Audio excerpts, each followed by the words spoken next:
Alright guys, let's just wait for another 3 to 4 minutes because I guess a few more guys are supposed to join. Let's just wait for like 5 to 6 minutes and let's get started then.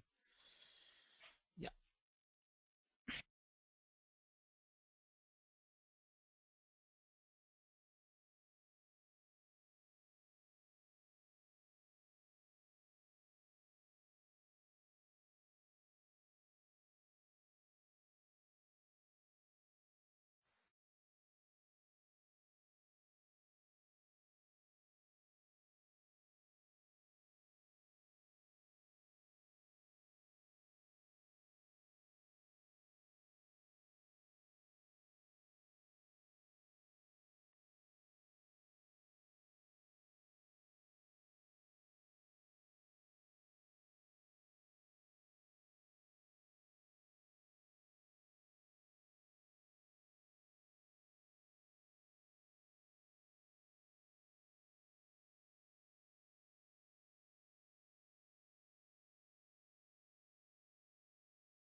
Guys, so let's get started. Uh, my name is Gurbakshan and I'm your trainer for this particular course, and let's get started. Uh, So yeah, before we jump into any of these, let's have a small round of introduction. So if you could just let me know what you work on, what's your experience with Hadoop, and what are your expectations from this course, then it will help me improvise better when it comes to taking up the course. So yeah, all you could just tell me is like what you work on, what's your experience with Hadoop, and uh, and what are your expectations from the course. So let's get started. Let's start with ABC. So if you could introduce yourself. Hello, Mr. Jalan. Yeah. Right. So in case your mic has a problem and you're not able to introduce yourself, please put it on chat and I'll introduce you to the group. So let's move to Aruna. Hi Aruna, if you could just introduce yourself. Hello. Hello Aruna, can you hear me?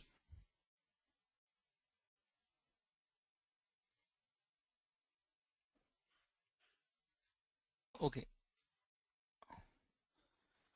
Are you guys okay? Can I have a quick confirmation? Is everybody able to hear me clearly? Because I guess Raj, you've conveyed you're not able to hear me. Hello. Yeah. Can I have a quick confirmation that everybody is able to hear me? Okay. Okay, that's fine. Yeah. All right. Cool. Good. Yeah, Ashleaf, I'll unmute you as your turn comes. Yeah, because then there'll be a lot of background voice. Yeah, Runa, if you could introduce yourself. Yeah. If not, Runa, you can just put it on chat and I'll introduce you to the group. Okay. Let's go to Bhani. Yeah. Hi, Bhani. Yeah, hi, Bhanu. So you're working on .NET, and so Bhani is working on .NET, is just new to Hadoop, and probably is looking for the beginners class of what exactly is Hadoop. Okay, welcome to the class, Bhani. Let's go to Dilip. Hi, Dilip. If you could introduce yourself. Hello. Okay, Dilip also has no mic right now. Okay. What about Kumar? Hi, Kumar. Hello. I think. Hello. Okay. Yeah. Hi, Kumar. Go ahead. Please Hey, go ahead. I'm from a SAS background, so I don't have any idea about Hadoop, so just want to get to know what Hadoop exactly it is and how can Okay. we use it Okay. and the big Just data 1 minute. concept over the Hadoop. Just 1 minute. Yeah. Just 1 minute. Just 1 minute.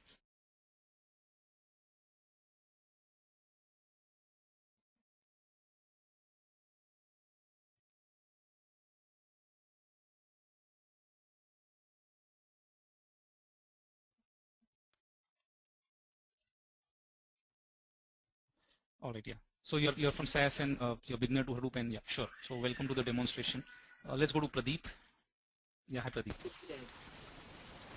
Yes, Ravi, this is Pradeep. Okay. I am into ERP. Okay. I've been in ERP sometime with development and sometime in a techno-functional guy. Okay, Okay. and have been into functional testing as well as technical testing. Hadoop Okay. is something new to me, Okay. so I would like to know. I was going through the material that is online. Some of your video. I don't know which side to take. Maybe that is where I stand. Okay, sure.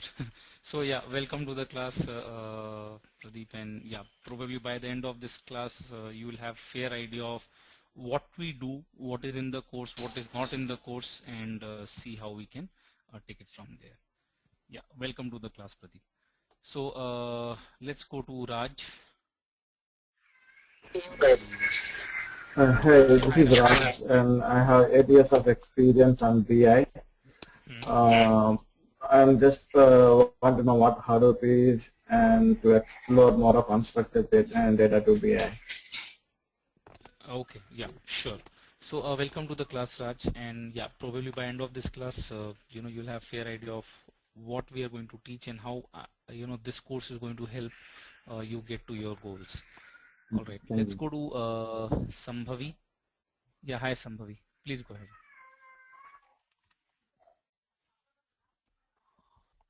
Hello. Yeah, hi Sambhavi. Please go ahead. I'm really sorry, my kid is not in a good mood today.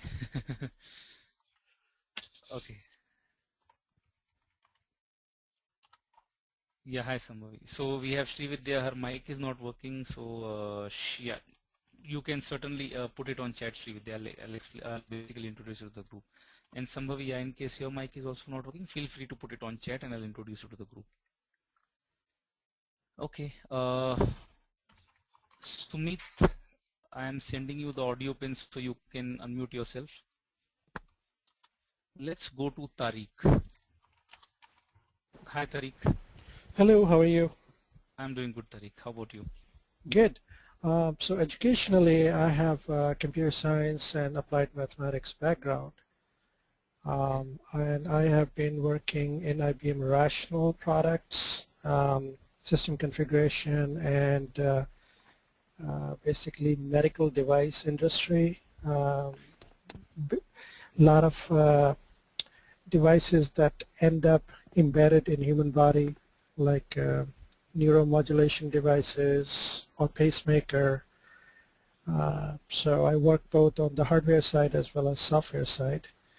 I've done design and development in Python, some R programming, Java. Uh, so that's pretty much in a nutshell. The Hadoop and the big data seems like my cup of tea. I like, large amount of data and play with the numbers. So I got curious and start researching online, and hopefully maybe I'll take this avenue. Okay. Sure. So yeah. Welcome to the class, and yeah, probably I see you've already had a lot of experience on big data as such, and yeah, probably this course will introduce you to what is Hadoop and how it works, and probably see if you could apply that to your data for your analysis.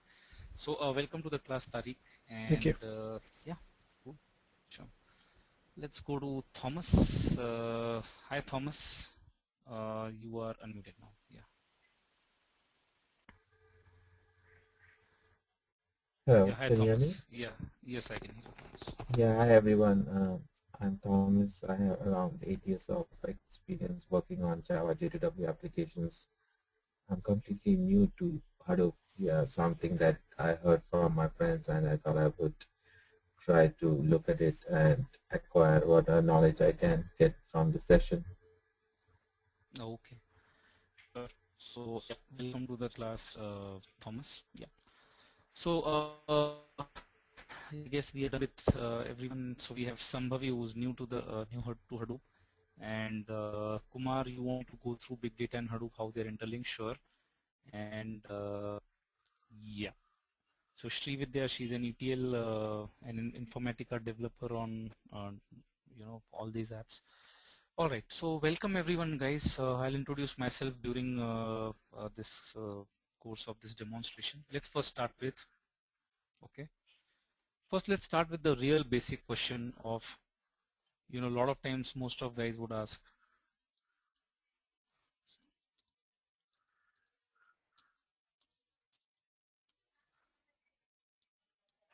I'll first answer this and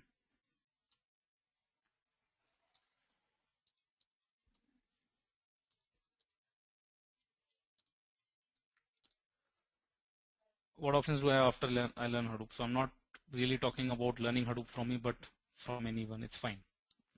What options do you have post Hadoop? These are most common questions. I'll answer both of them. So let me first answer second question and then I'll go back to first question. And second question would answer first question. So guys, there are totally, if you see, 6 roles on a very high level available for you after you learn Hadoop. But before that, let me tell you, Hadoop alone cannot give you a high paying job. Let me be very honest. It alone cannot give you a paying job, high paying job. You need to be strong at one of the following basics. I'll cover all of them. Okay. But honestly, if anybody is joined with an intention that, okay, I'll learn Hadoop and I'll get a big break in my career, you'll have to be strong at fundamentals. Otherwise, it's honestly tough. So let's understand that. So the first role that's available, let's first talk about the roles that are available. Okay. What are prerequisites for getting a job? What you should know previously, and what will be your responsibilities if you end up getting a job. So the first and the most common role is it's Hadoop developer. The prerequisite is you should know Java. You should be at least 6 on 10 on Java, and your major responsibility will be MapReduce development. You can be Hadoop administrator if that's your background previously. You can be very well on Java, you can be 0 to 10, but on Linux you better be 6 on 10, because every interview you will only be grilled on Linux. You should know most of the Linux networking commands. You should know maybe how do I see the process utilization or RAM utilization of every process and stuff like that. How or what processes are running, all those commands you should be really having at the back of your mind. And what you would be doing is setting up Hadoop clusters. The third one is data analyst. A lot of people call it as big data analyst also. Depends on what you see. You can very well be 0 on 10 and you can be 0 on 10 here, but you really have to be good on SQL, and SQL you at least have to be 7 on 10. If you're not good at SQL, it's going to be tough, right, to become a data analyst, because you will really do a lot of crunching and you should really know how to play around with your SQL. And if you know data warehouse, ETL, then you are at a big advantage. It's a big advantage. Your job will be to basically crunch numbers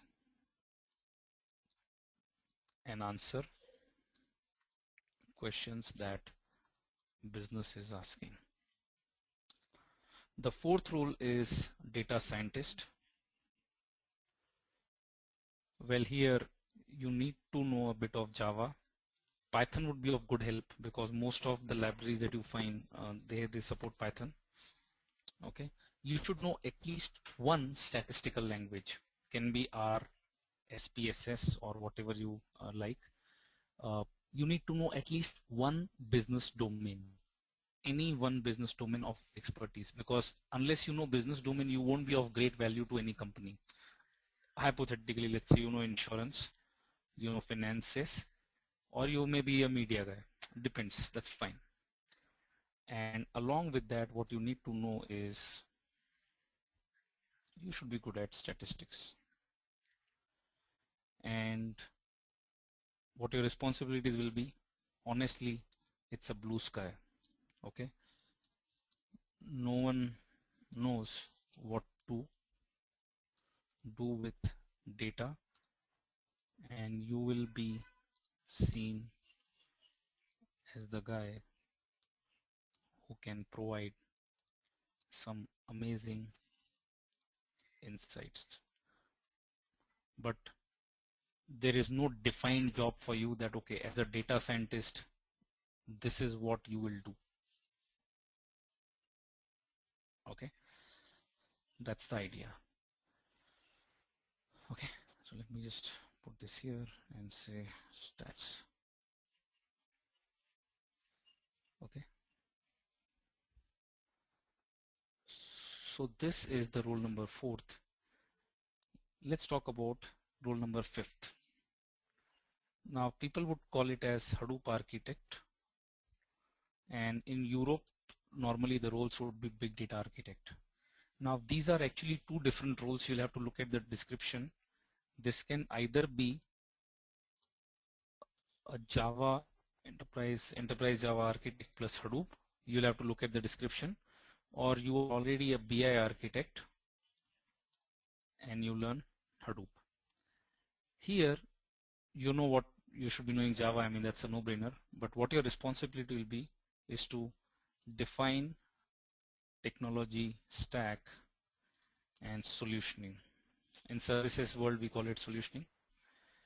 As a BI architect, you would be doing data modeling on a petabyte scale of data. So these are 6 roles that are available for you. That's first. But now the question is, so I hope this has answered your question of whether do I need to know Java or not. I've already answered that in this.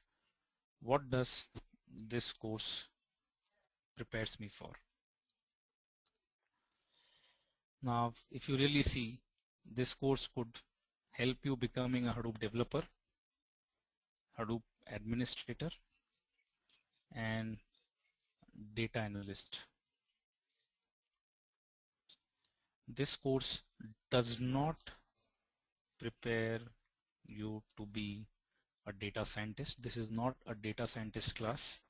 So let me be very honest about it upfront that this does not cover any of machine learning techniques like Mahout and all that stuff. Yes, after this course there will be magic that suddenly you become a Hadoop architect, because for being an architect, it's a mindset more than just learning something. It's a mindset you become over the period of time. Okay, so this is what this course will teach you. Okay, so any questions before I move ahead and tell you what we will be covering? Feel free to just let me know. Yeah.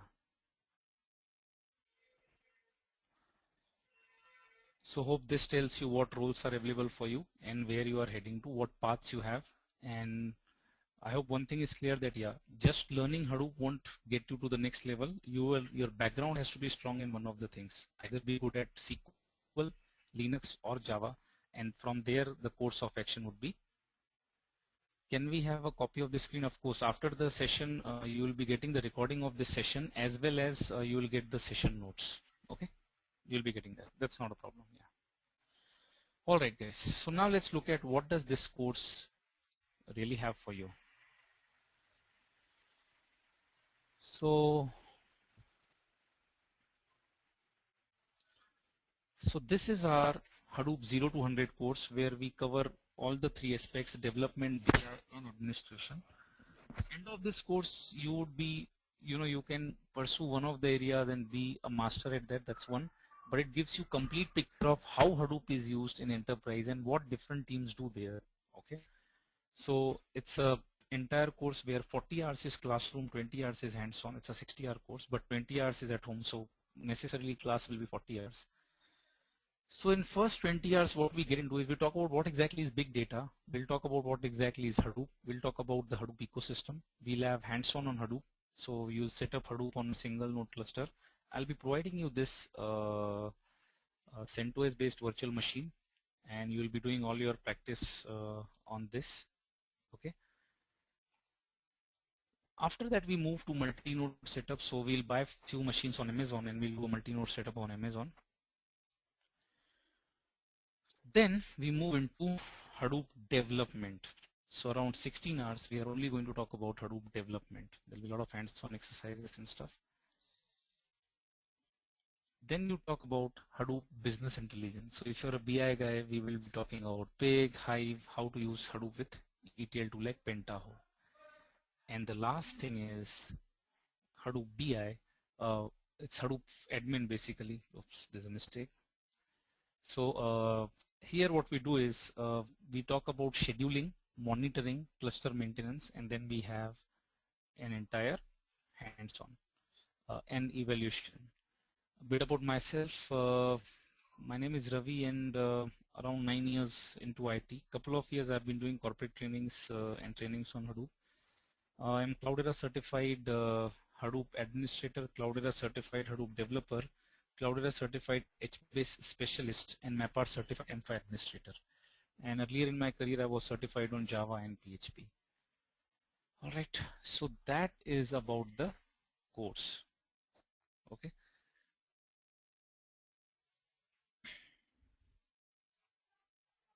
Yeah, Kumar, I'll cover that. Please don't worry. All right, so now let's quickly have a sneak peek of the beginning of this course, and probably Kumar has one question which we'll answer it. Okay, or let me just first take up the question. The question is,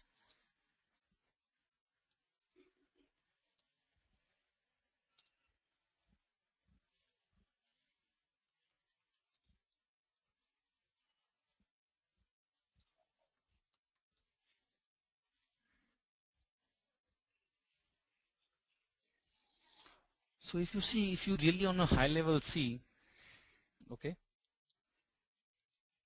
RDBMS is a domain, relational databases is a domain, Oracle and MySQL are products.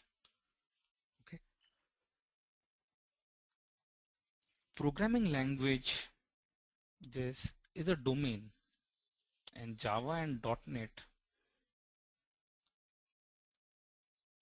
and PHP and Python and so on, these are these are the languages or the products on top of what programming language is. If you talk about office productivity, you're talking about Excel, PowerPoint, and Word. Similarly, when you talk about data analysis on petabyte of data or big data or big data analysis, that's a domain. The domain is how to handle petabytes of data, and Hadoop happens to be one of the product. All right. So does that answer your question, Kumar?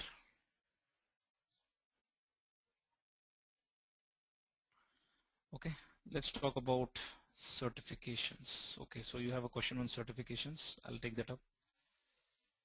Certifications, there are two certifications, developer, administrator, and this course will prepare you for both of them.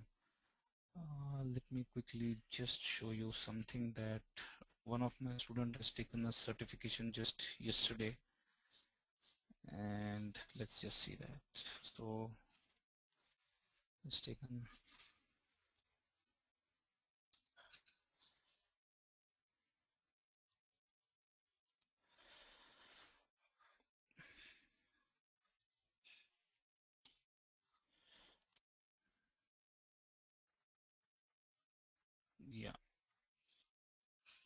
So yesterday one of my student has taken a developer certification and it's cleared it. Alright, so now let's look at a small sneak peek of this course and we will then open up for questions and or we can call it a day. Yeah. Alright guys, so this is phase 1 of the course where we talk about Hadoop and Hadoop ecosystem. So we'll start with an introduction. We'll talk about what exactly is big data. We'll talk about what is Hadoop. We'll talk about Hadoop ecosystem, HDFS and MapReduce deeper dive, and questions. So the phase 1 of this course, my objective with you guys would be to introduce you to big data, introduce you to Hadoop, explain how Hadoop works in real world, get friendly with HDFS and MapReduce, get aware of the Hadoop ecosystem, and understand how Hadoop is used in real world. I've already introduced myself, so that's fine. Let's talk about what exactly is big data. So basically we understand what is the intention of this phase 1. Let's talk about what exactly is big data. Now, before we get into big data, let's talk about why it deserves your attention. Why is it that we all have gathered here and we are talking about big data? As per IDC, big data market would be $24 billion by 2016. So in around 2 years from now, we are looking at a $24 billion market. Big data would create 4.4 million new jobs by 2015. And let's not talk of 2 years and 3 years. As of this very moment, United States alone is facing a shortage of 200,000 big data professionals. So whether you are a startup looking for the next big idea, whether you're a professional looking for the next big thing in your career, big data has something for each and every one. Okay, so what exactly is big data?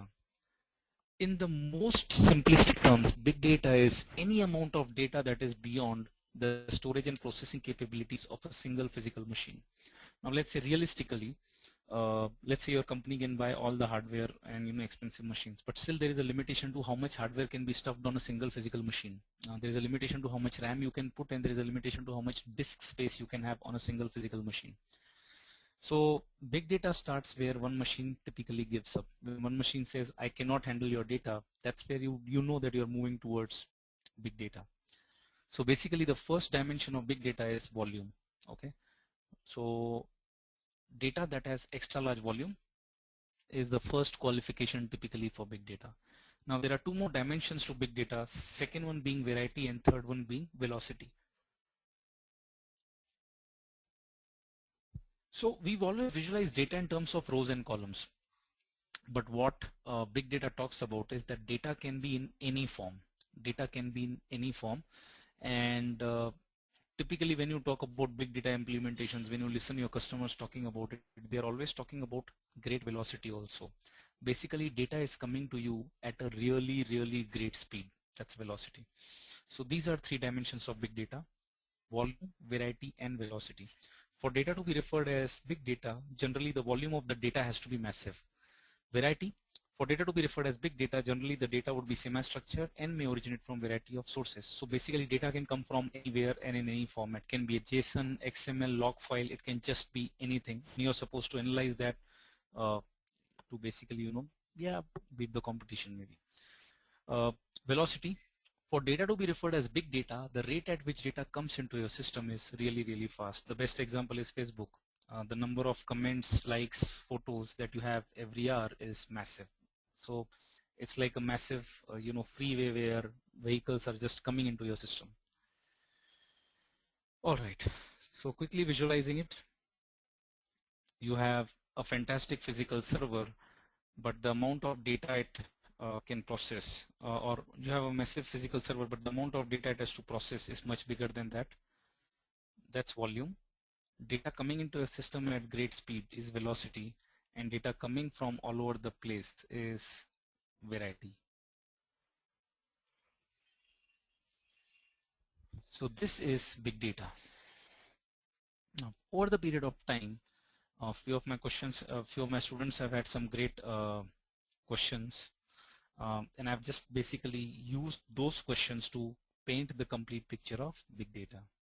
So the first question that typically comes to the mind is, okay, looks like big data is clear, that's fine, but how does data look like?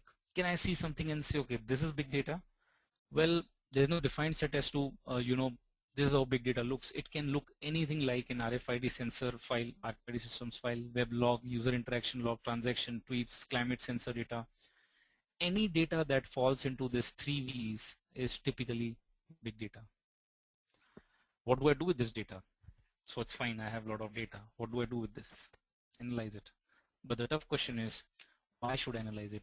So in this training, you're asking me to invest $500,000 in a new data center, new hardware, and invest in analyzing data that is not really structured, analyze data that is not really directly money to my company. Why should I spend $500,000 to invest and analyze data that is not really money to my company in the direct sense? Why should I do it? Well, it's in this huge heap of data, the golden nuggets of information stay. Analyzing this data can give your business an edge over other competitors. Let's take two good examples here. To a lot of us, Amazon is just an e-commerce site, but what they really do is they analyze your data to perfection. Every click you make, they analyze it to perfection, and that's why they're able to give you amazing recommendation engine. So out of 100 people who bought Samsung Galaxy S5, 80% of people bought a flip cover. Now the system analyzes that and builds a recommendation and tries to predict the behavior of 81st customer or 101st customer, and as soon as the new customer comes, he sees, oh, people who bought a Samsung phone most probably bought the flip cover, and a lot of times we end up buying it. You have a 1-year-old baby boy, you buy diapers for him, and Amazon figures out you are a parent, and then you suddenly see all the recommendations are around products that are related to parenthood.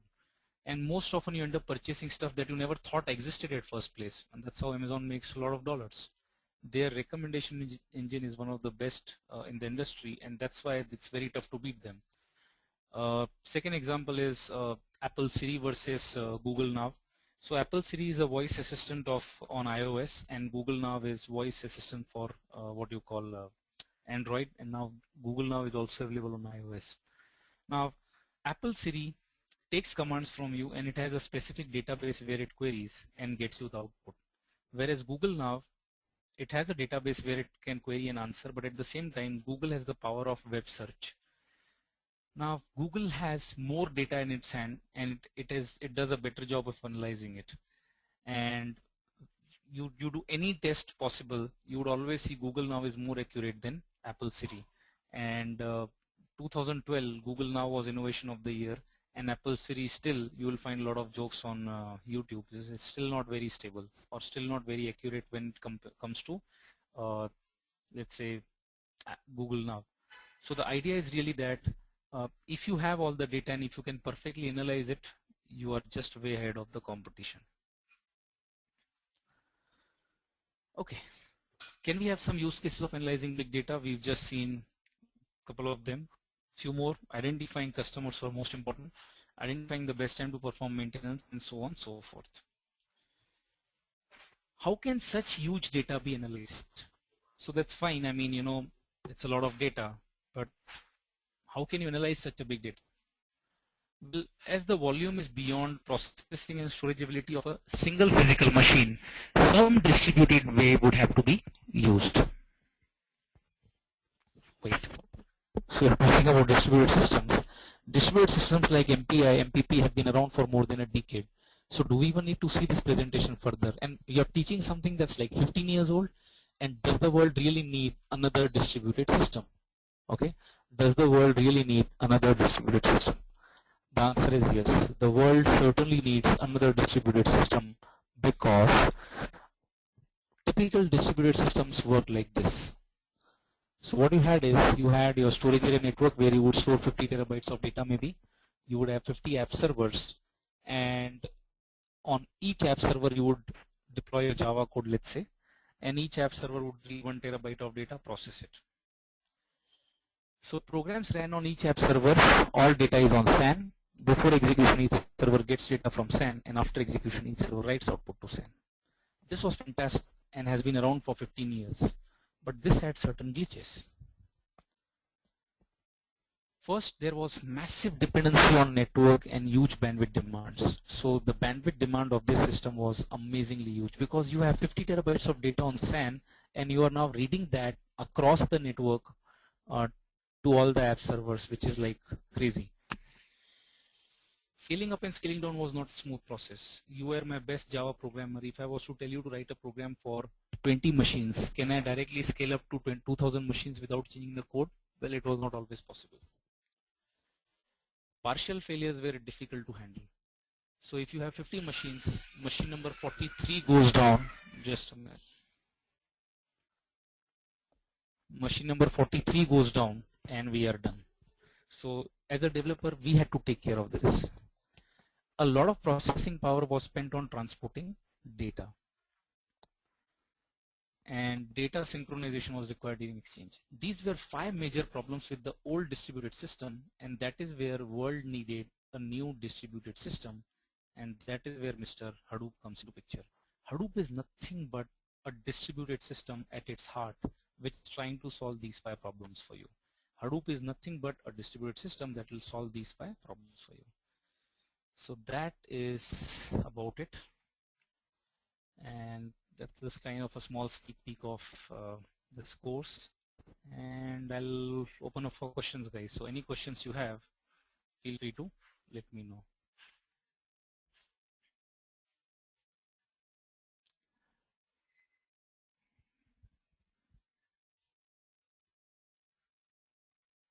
Yeah, guys, go ahead. Please go ahead with the question. So we have a question from Thomas, which says, what is the advantage of moving from Java J2E? Well, basically, better roles, more challenging work, and needless to say,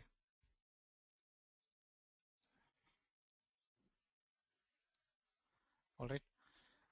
But yeah, this is something new, and we all basically, I mean, you know, I'm not trying to generalize, but yeah, every engineer in its own right would love to work on something that's latest, something that's the industry talking about. So something that's really hot. Okay, not only from the perspective of, let's say, pay, but we all want to stay upgraded with the market. So right now this is what is hot in the market. So that is one advantage. You can still stick to J2E and not move to this fair. But yeah, you would always have a feeling that, yeah, I mean, something is really hot and happening and you are not part of that revolution. That is the only thing.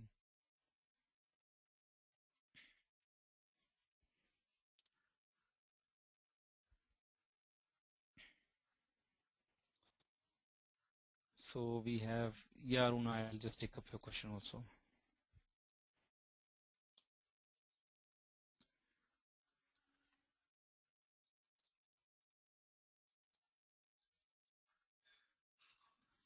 So yeah, there will be no other instructor for any other topic. So yeah, Tariq, if I'm not good at something, you still have to live with that. Okay, so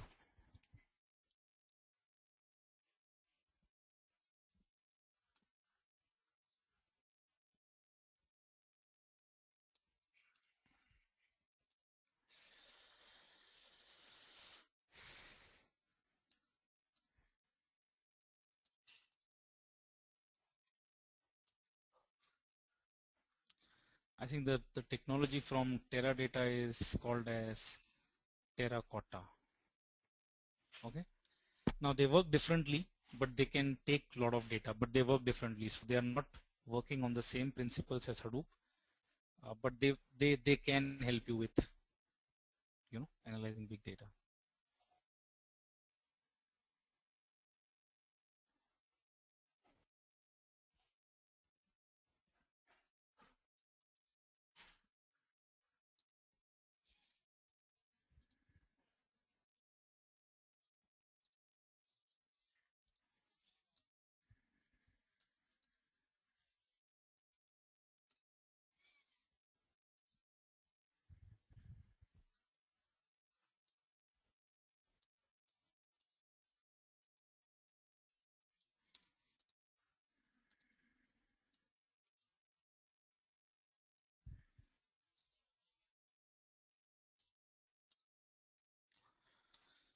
So yeah,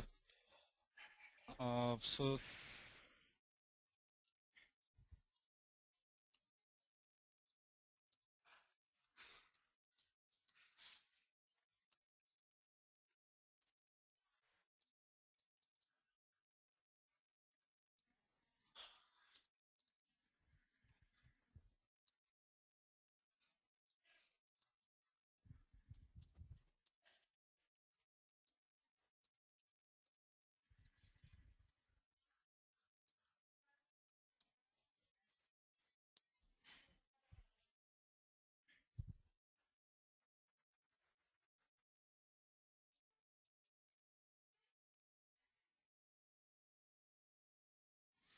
Yeah, Kumar, so that's part of the course. So tell me about pig. So let me on a high level tell you.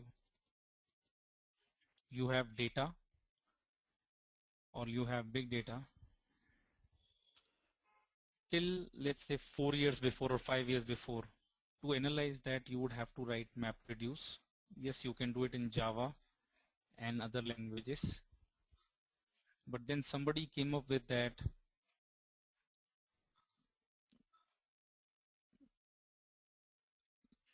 let me just put it this way.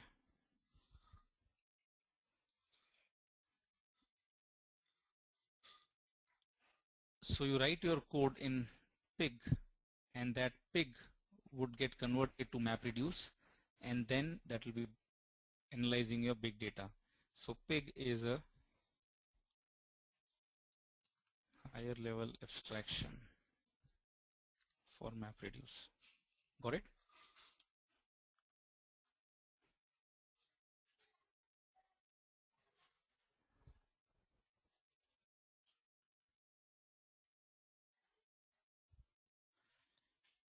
Okay.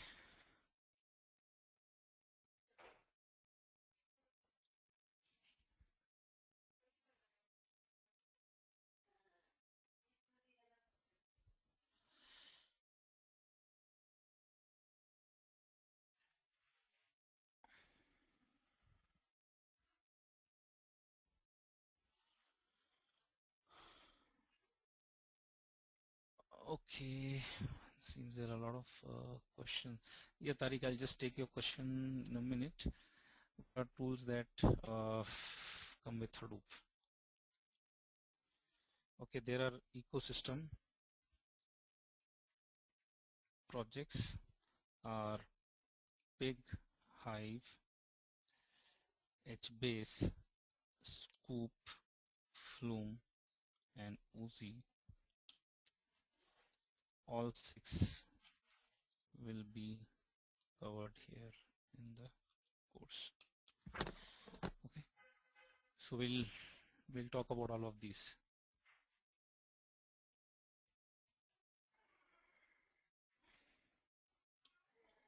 What if when does the course start and what if I miss a session? So Satish will communicate the dates and logistics. So Satish, if you could just email Thomas about that, that will be really great. So yeah, Satish would be in a better position to give you the dates, timings and everything.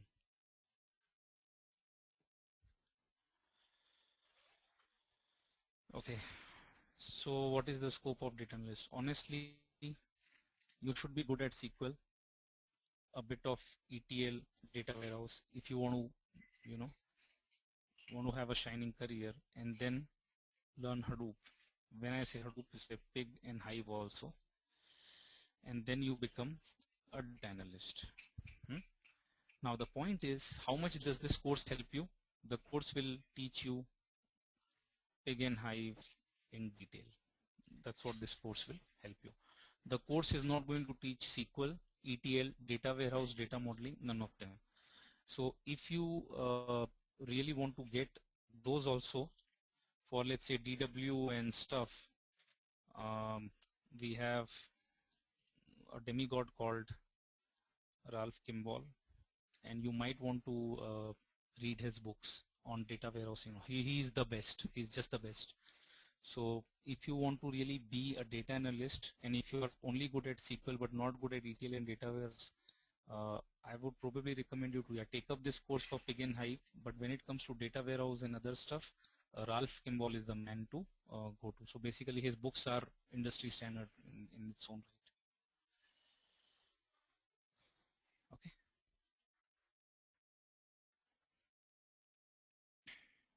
So we have another question. So what platform is more in demand, Cloud and Hortonworks? Tough choice. It's all Pepsi and Coke. Okay. Having said that, if you really see, the wrappers are different chocolate is the same. Okay, so in the course I'll give you more details on all the same and different stuff in this, but overall if you see they are just the same. It doesn't really matter.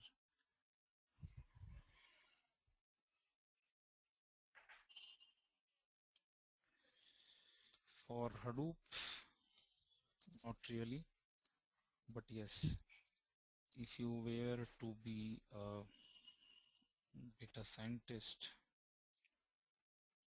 Python can reduce a lot of work because you may find a lot of ready-made stuff on Python. Hadoop not much. Hadoop again higher.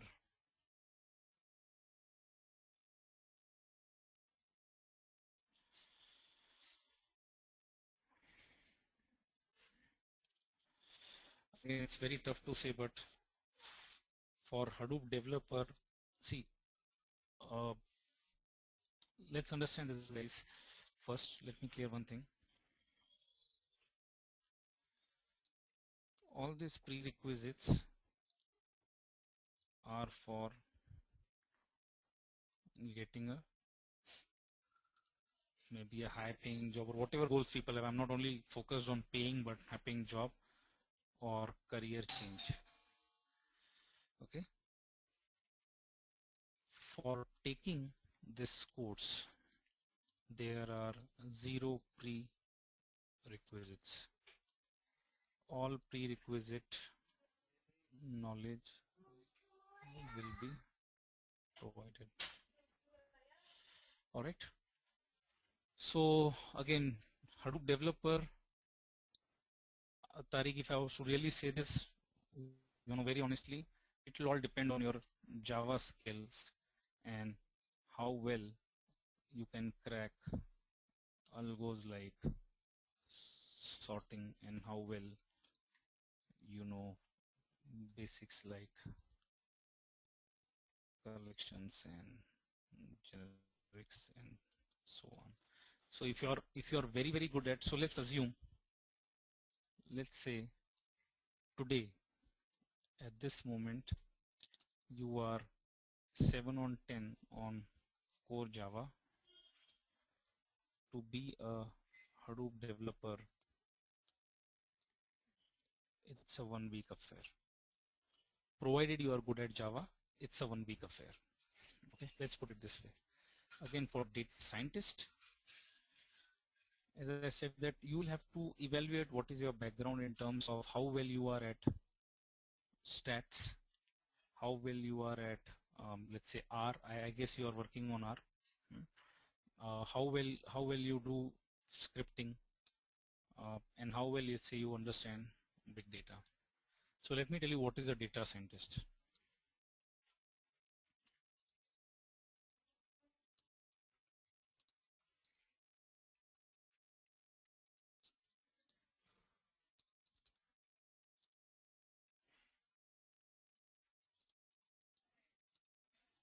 So I hope that kind of answers you. Data scientist is a better developer than a statistician, and data scientist is a better statistician than a normal developer. Okay.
So Pradeep, I hope that answers your question.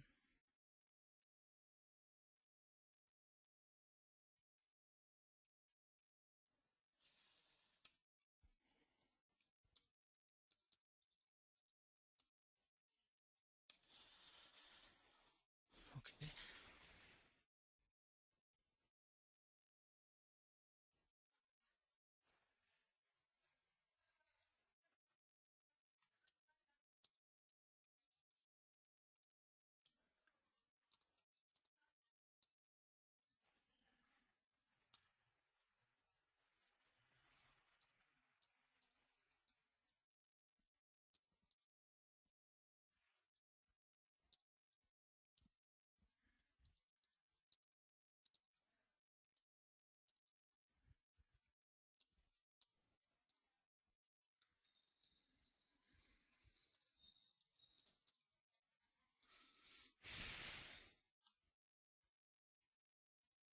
Okay.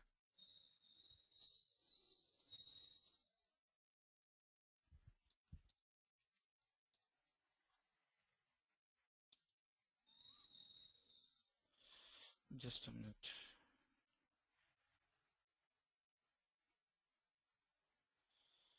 So we have another question.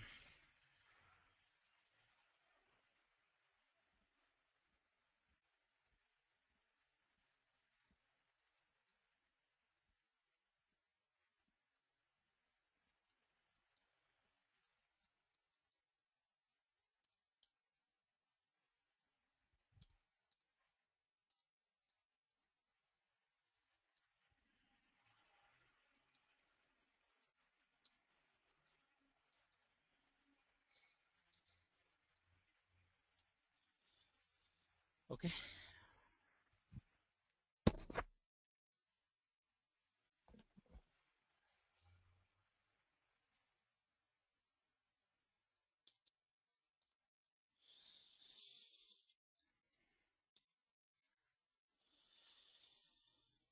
Are there any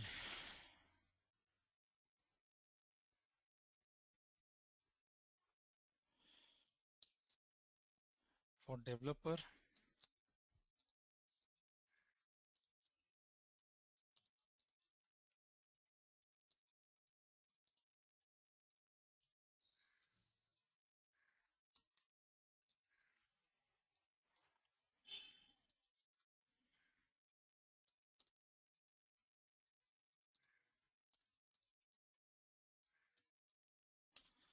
All right.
Okay.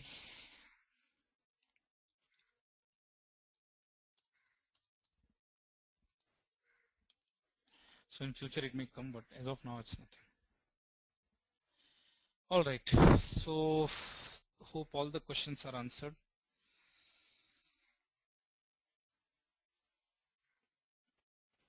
So as far as prerequisite or my expectations from you are concerned, guys, I don't have, you don't need to have any prerequisite for taking up this course. It's perfect because whatever is required for that particular topic, I'll certainly teach you. But I'm not going to, be able to make you a Java guru. But yeah, whatever is required in Java to understand the concept, that I'll tell you. All right. So cool, guys. So I'll pass on these notes to Satish, and he'll be giving it to you. And I'll pass on the recording also so that you can have it. All right, guys. Yeah. Okay, guys. Then that's it on my side. So you guys take care, have fun, and hopefully see you at the class. Okay, guys. Take care. Yeah. See you guys. Yeah.